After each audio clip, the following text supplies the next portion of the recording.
This past weekend I had the chance to visit some incredible layouts as part of the Hamilton and District Layout Tour, an annual event organized by the Homes Club.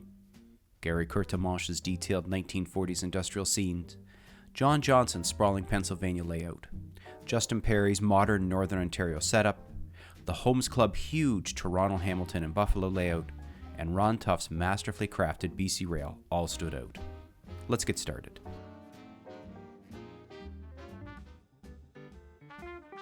Gary Courtemanche's HO scale layout, the Blood, Sweat and Tears 3, is a compact but deeply detailed 15-foot by 3-foot point-to-point scene that captures the North American industrial landscape between 1948 and 1952.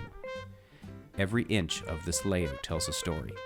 There is so much packed into it, from the detailed weathering to the little vignettes scattered throughout. Gary's clever use of mirrors really opens up the space, making it feel much bigger than it actually is. The layout has a museum-quality feel to it and is very reminiscent of the works of George Sellios. I first met Gary over 20 years ago, and I still remember photographing his first layout, the original Blood, Sweat and Tears.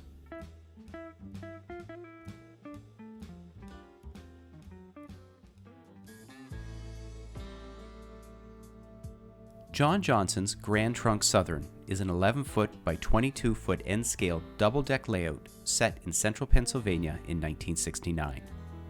This layout is a real standout for its long trains running through meticulously crafted Pennsylvania scenery. John reached out to me before the tour and invited me to check out the layouts since it was my first time attending. During my visit, we struck up a friendship, spending a lot of time talking about his layout modifications. He shared how, during the pandemic, he added 2 visible staging yards to the upper deck and moved away from using the helix and the lower deck altogether. This new setup not only improves operational reliability, but also makes the staging easier to work with. John was also kind enough to offer me some great tips on how to fine-tune the turnouts on my own layout.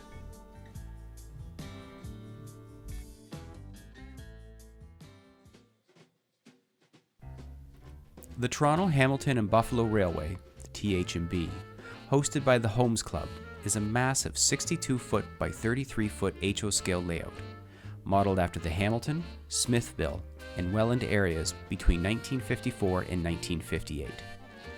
As one of the largest operating HO layouts in the area, it's based on real-world prototype plans and photographs from that time, making it a highly accurate representation of the railways of the era. One of the standout features for me was the impressive steel mill, which really captured the industrial feel of the period. I also very much appreciated the iconic passenger building and platforms, which definitely set the scene when you first entered the room.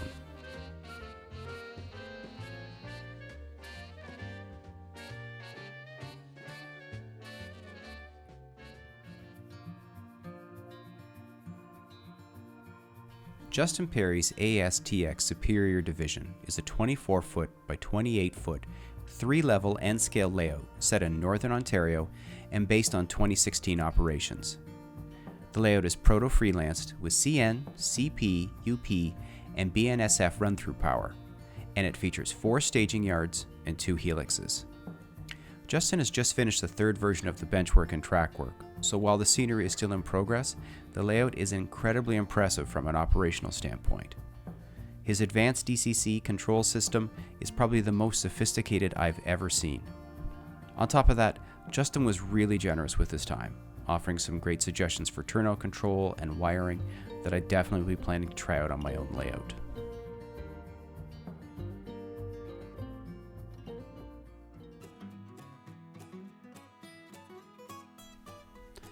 Ron Tuff's British Columbia Railway is an HO scale 13-foot by 43-foot cantilever double-deck layout set in the mid-1980s and based on the BC Rail's Rutherford Creek and Exeter lines. Ron, being a master model railroader, has built a layout that's incredibly precise and detailed. The scenery is beautifully done, with custom-painted motive power, and the backdrop blends seamlessly into the layout. One of the things that really struck me about Ron's layout was how perfectly clean and organized everything was. Nothing felt out of place. The whole layout was lightly weathered, but in a way that was super controlled and deliberate. It's clear that Ron's approach is careful and measured, and the result is a layout that feels almost museum-like in its precision, but still very much full of life.